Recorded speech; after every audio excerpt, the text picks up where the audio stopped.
to go to. Tuesday night at 8 on CW6. Think you've heard everything on your favorite show? On Family Ties, ever notice how Alex doesn't really sound like he's from Ohio? Me? Like he's from... Tomorrow morning. Tomorrow. Sorry, Mom. Sorry about that. Oh, I'm sorry. Alex, it's sorry. Sorry. Okay, all right. I'm sorry. From, Canada. Maybe that's because Michael J. Fox is from Canada, eh? Tomato. Take a closer look and listen at Antenna TV. Antenna TV. Good Morning Augusta. Weekday mornings on News Channel 6. The Live Viper 6 Skyview Network, sponsored by Terry Lambert Hyundai. Right now on News Channel 6, we were there as the parents of Javea Harris appeared in court for the first time since being charged in her death. We have team coverage on the latest on this case. As your News at 6 starts right now. Live from Television Park, this is WJBF News Channel 6 at 6. Well, good Sunday evening to you. I'm Kim Vickers. Thank you so much for joining us.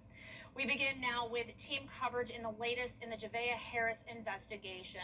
Ellison Hubbard is live in Aiken, where a candlelight vigil will be held in honor of the 4-year-old. But we want to begin with Ryan Lynch, who joins us now in the studio. He's been following the bond hearing for Javea's parents all day. Ryan? Yes, Kim. Her mother, Michaela Herring, was in bond court this morning, and her father, Jamaria Harris, appeared this afternoon. Both parents showed up today without lawyers. The judge started to qualify both parents for a court-appointed attorney, but neither met the requirements and were denied. Bond was also denied for the two suspects because of the severity of the charges. The charges of homicide by child abuse could mean 20 years to life in prison for the parents. Herring also faces a charge of filing a false police report, which could come with a fine or up to 5 years in prison. Bond will be determined at a higher court in the next 30 days. And Javea's father and her mother have court dates set for September. Kim?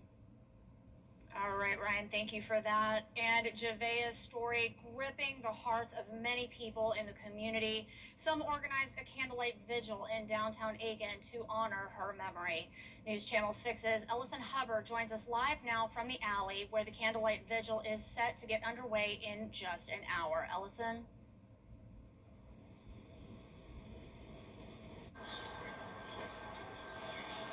Yeah, Kim, I am here in the alley. Right now, we do have people starting to show up and support Javea Harris. We have some people here in the pink that are wearing kind of the colors of what she could have possibly been wearing in pink and wearing some beads. We also have officers who are showing up, standing on each ends of the alley to make sure everyone is safe. They are asking that you do come and bring a candle. This will be a prayer visual where there will be prayer and remembering and honoring the sweet life of Javea Harris. We'll have more coverage on that at 11 when I get all of that, when it starts at 7. But for now, I'm reporting live from the alley in Aiken. Ellison Hubbard, WJBF News Channel 6. Kim? Ellison, thank you. And here is a timeline of what led up to this moment in the Javea Harris investigation. The 4-year-old was reported missing on Tuesday night by her mother, who said she was last seen near the chicken coop in the backyard. After 3 days of searching, Aiken County Sheriff Marty Sawyer announcing on Saturday that Javea is believed to be dead and her parents are charged with homicide by child abuse. Again, Herring and Harris are expected to be back in court in September. For all the latest on this investigation, just head on over to WJBF.com.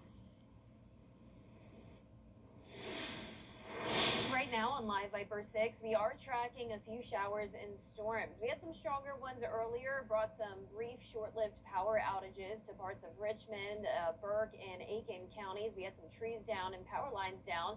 Now things are looking much better, though. You can see that we do still have one storm that is along I-20 here in parts of McDuffie and Columbia County, expanding up towards the north around Clarksville Lake and into McCormick County. That's where we do have some lightning strikes and heavy rain, so it is a good idea to get inside. If you are out by the lake, if you have any friends or family by the lake, give them a heads up that there is a storm nearby. And more storms are possible as we go into the rest of the evening. Notice south of I-16 we have some heavy rain, and then as we look over towards our east, a small portion here of Bamberg County near Earhart also seeing some rain, but luckily most of us are dry. It's not a complete washout for any of your Sunday plans. You can see the winds coming in from different directions due to a minor disturbance across the area, producing those showers and storms. The good news is that the rain is giving us a little bit of heat relief, so it is still warm and muggy. But look at this temperature in Bamberg, only 78 degrees, 90 in Sylvania, 92 in Waynesboro. The heat index still up to around 100 to 105 in some spots, and we do have a heat advisory in effect still for a heat index up to 106 until 8 p.m. tonight. Now, this is our Terry Lambert Hyundai Skyview Cam over at Soap Creek Marina. Cloudy skies. And over at Raysville Marina, we have the Friends of Clarks Hill Lake fireworks show tonight at dusk. I'll have your forecast for that and the week ahead coming up, so stay with us. But back to you, Kim. All right, Jenna, thank you. Well, an 86-year-old woman is dead after a two-vehicle crash Saturday night in Augusta. It happened just before 10 p.m. at the intersection of Walton Way and 7th Street.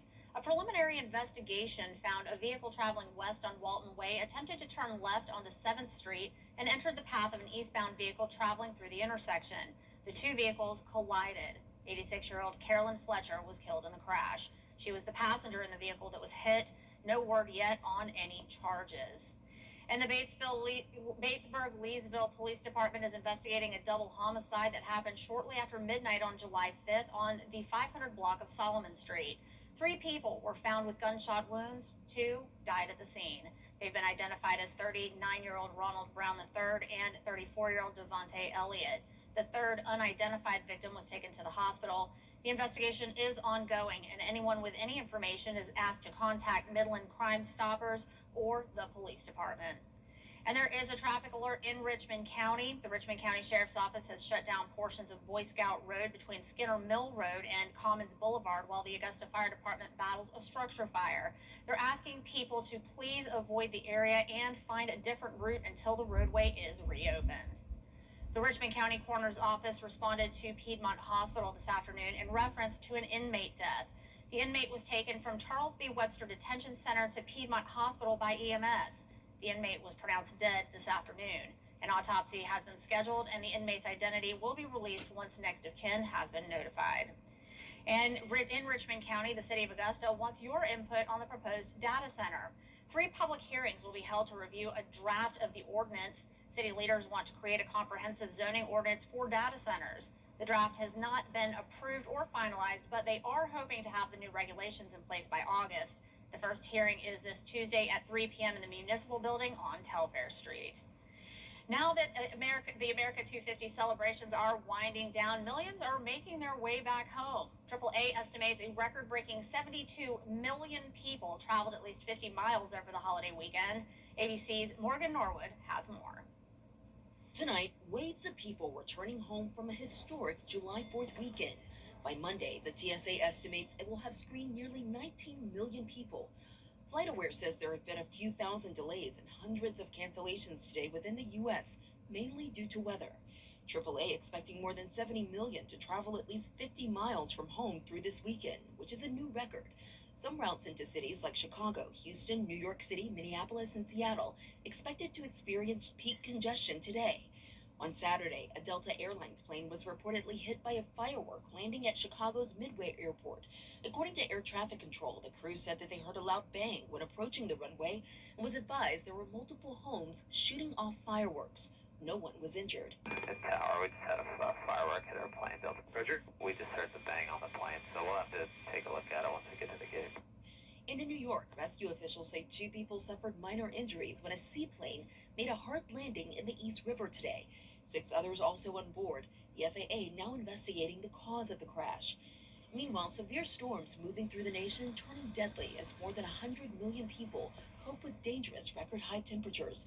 In Chicago, torrential rain triggered flash flood warnings as storms pushed through overnight. It's never been this bad. I've been here 32 years. One woman and her 2 dogs died after a tree fell on her trailer. Forecasters say for several cities along the East Coast, it was the warmest 4th of July on record. Morgan Norwood, ABC News, New York. We still have the chance of some isolated storms tonight, then scattered activity tomorrow, along with hot and humid conditions sticking around for the entire week ahead. I'll have a look at that 10-day forecast when we return. The CSRA's favorite news app is now even better with easier access to local news, weather, and live streaming video. Download the News Channel 6 mobile app. Clear out on prices and... News Channel 6 and Fallon Bank have teamed up to help you get financially fit. Visit WJBF.com/finance to learn the basics of money management, from saving and budgeting to planning for the future. Get financially fit with Fallon Bank. Now, your most accurate forecast with WJBF Live Viper 6. Welcome back. It has been a mostly dry weekend, but we have been dealing with some spotty showers and storms over the last 24 hours. And you can see some parts of Richmond County up to around 1/10 of an inch to 1/4 of an inch of rain. Also 1.5 inches in Saluda with the storm that came through late last night. But some places have stayed bone dry. And of course, we've been dealing with the heat and humidity. So if you are getting some rain today, at least it's bringing us some heat relief. Right now on Live Viper 6, most of us are still dry. The main area that I'm watching here is this storm that is located in parts of McCormick and Columbia County. A lot of lightning here just to the north of I-20. So I'll be keeping an eye on this to see if it does become a special weather statement or a severe storm. But our chance of severe weather for the rest of this evening is pretty slim. You can see that marginal risk of severe weather is for some of our eastern counties, but that was primarily from the line that moved through earlier. So things are definitely improving. We still have that threat of some isolated storms tonight, but not a washout.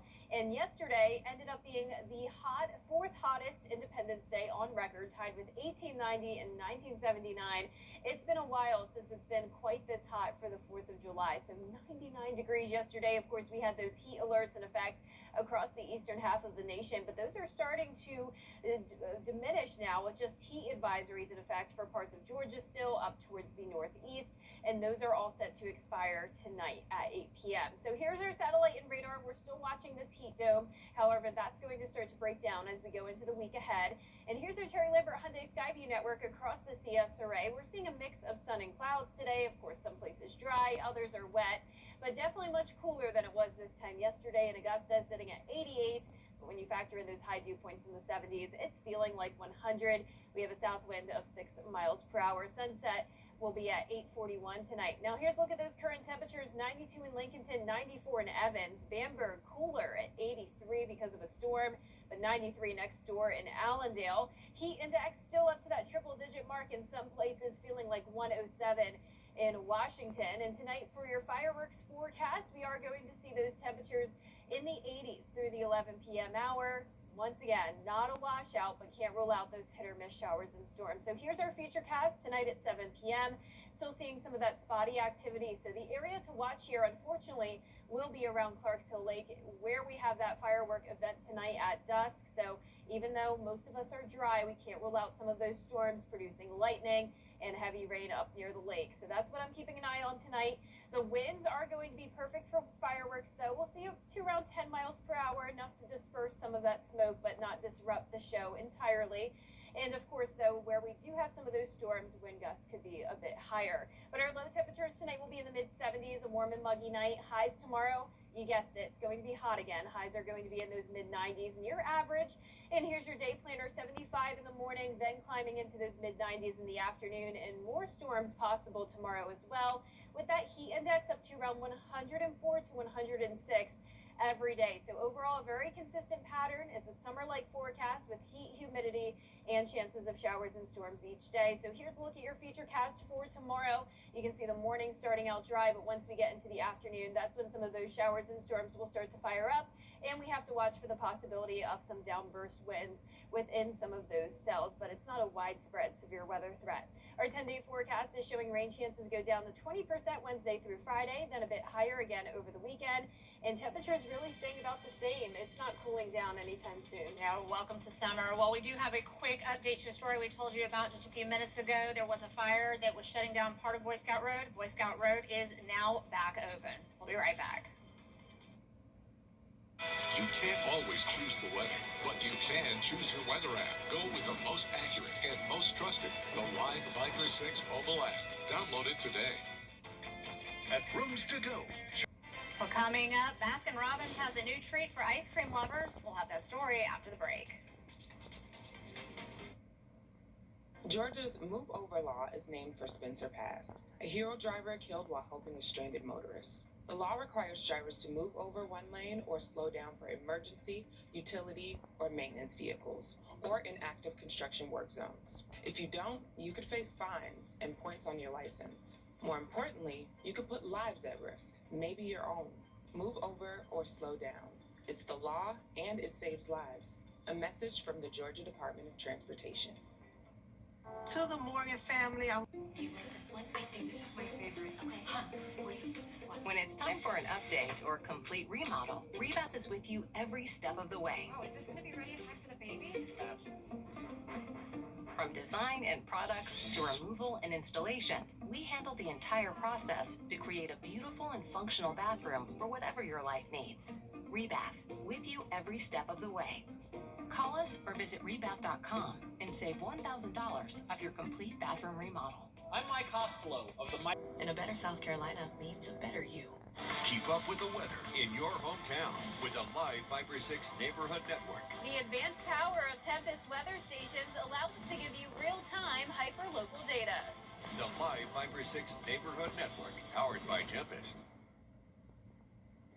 Well, check this out. A new dessert is taking over social media feeds and is quickly becoming the summer's biggest treat trend. So you may have seen the dot cake. If not, it's a small cake in a cup or a jar with a layer of frosting and sprinkles flattened across the top. While the ice cream shop Baskin-Robbins was inspired by the small treat and decided to launch a dot sundae cake, dot cake sundae, and when you order it, you can layer confetti cake with your favorite Baskin-Robbins ice cream along with icing and rainbow sprinkles. Anything with ice cream, I am in. Yeah, me too. That looks so good. Definitely making me want a sweet treat tonight. Oh, absolutely. And as hot as it is, being in the middle of summer, ice cream is the perfect thing to cool down with. I've definitely been getting it pretty frequently, Kim. I mean, you have to. When it's this hot and humid, it is just really feeling like summertime.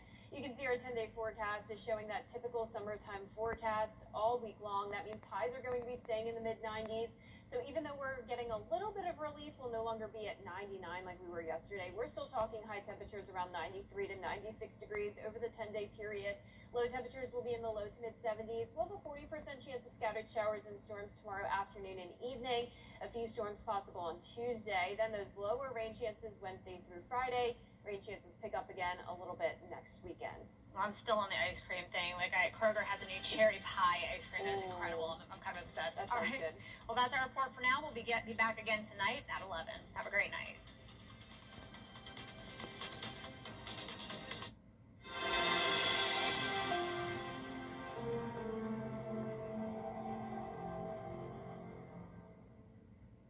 We now join our regularly scheduled program already at Prod.